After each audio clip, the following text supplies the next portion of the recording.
Joining us on the broadcast is geopolitical analyst Pathikrit Payne. Thank you for joining us. Good evening to you. Firstly, what is the reason for the latest escalation that we're seeing between Pakistan and Afghanistan? And do you see this only escalating further? Well, this is not something that has happened for the first time or suddenly. There has been an off and on clash that has been going on for the last 4 or 5 years.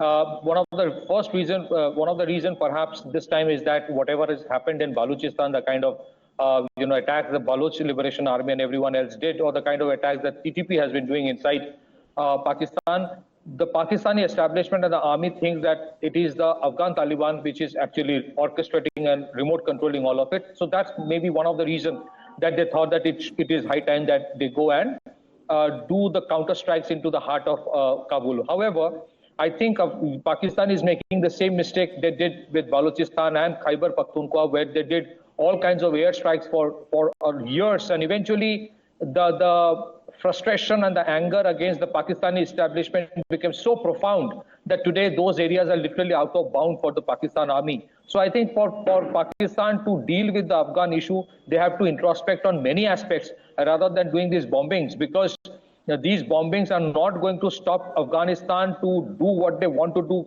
in terms of dealing with the establishment in Pakistan, because it's apart from the conventional army of Afghanistan, there's a large number of cadre that Taliban has who only need an assault rifle, an AK-47, which is freely available, and a motorbike to just go and do raids. And that's why these nighttime raids, which have generally happened from dusk to dawn, has been responsible for almost 18 outposts of the Pakistani army which have been taken over in the border regions. So I think there's a strong possibility of escalation. There's a strong possibility of Taliban, joining these strikes through coordinated suicide bombings inside Pakistan. There is again a stronger possibility of Baloch Liberation Army going ahead and doing attacks in Balochistan, because all of them think that their common adversary is the Pakistani establishment, and Pakistani establishment is not different from the Pakistan army. In Pakistan, the establishment and the army are synonymous thing. So their primary anger is towards the Pakistan army. And I think the kind of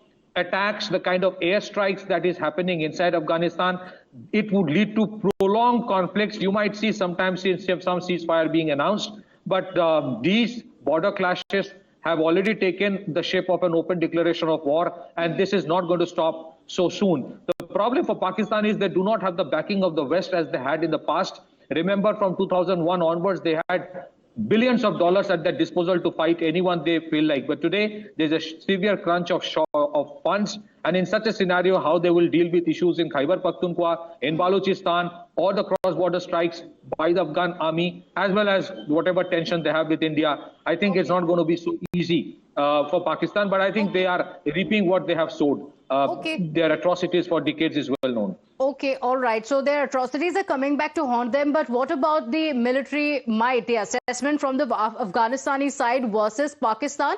And also a very quick word on the ceasefire, the deal that had come in from the Qatar side previously. What happens now? Because we have Iran now offering ceasefire talks, but what's going to happen?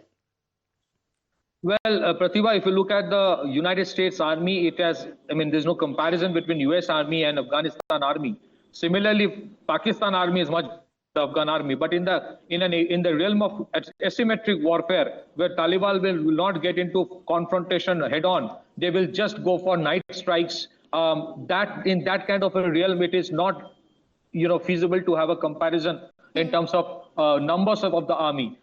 US could not withstand. So for Pakistan to withstand this raid after raid by the Afghans, what they're planning to do, it's not going to be easy. And secondly, we must understand there are millions of Pashtuns who live within Pakistan who owe their allegiance to Afghanistan. So the possibility of everyone having an AK-47, which is available like cricket bats in Pakistan and Afghanistan, and going and doing some kind of an ambush, it is very, very easy. Secondly, you might see on and off some ceasefire here and there, but the larger conflict, the larger animosity has gone to that extent that today it has reached a point of no return. So conflicts will continue. Okay, all right. So conflicts will continue, point of no return. Let's see how this pans out in the coming days and weeks. Thank you so much for joining us on the broadcast.